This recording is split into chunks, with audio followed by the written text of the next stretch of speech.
Read aloud in a warm and friendly tone. रात का वक्त था। जंगल के किनारे पर आग जल रही थी और कुछ लोग एक बूढ़े आदमी के गिर्द बैठे उसकी कहानी सुन रहे थे। बूढ़ा बोला, इस जंगल के दिल में एक गार है जहां सदियों पुराना सोना छिपा है, मगर वहां जाना मौत को बुलाने के बराबर है।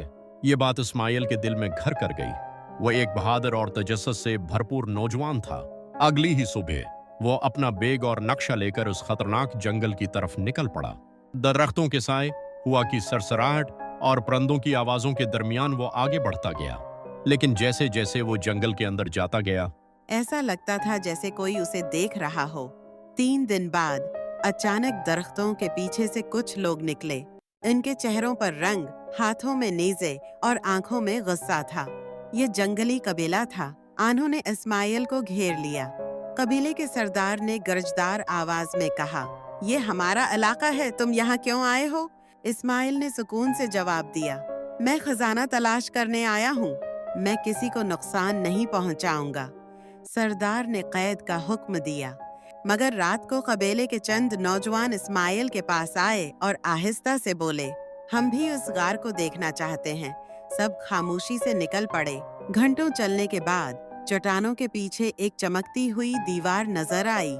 यही वह गार था। उन्होंने दरवाजा खोला और अंदर से सुनहरी रोशनी फैल गई, जैसे दिन निकल आया हो। मगर अंदर सोना नहीं था, बल्कि चमकते हुए जादुई पत्थर थे।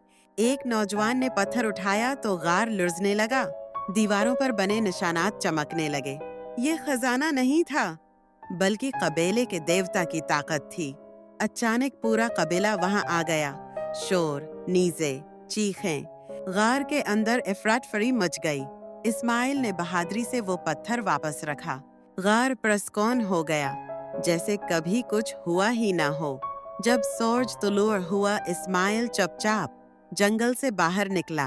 उसके चेहरे पर थकन थी, मगर मुस्कुराहट भी। इसने आसमान की तरफ देखा और कहा, असल खजाना सोना नहीं, बल्कि इल्म, हिम्मत और सच्चाई है। और वो आगे बढ़ गया।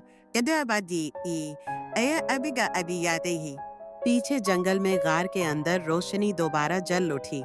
शायद कोई नया मुसाफिर फिर से सोना तलाश करने वाला हो।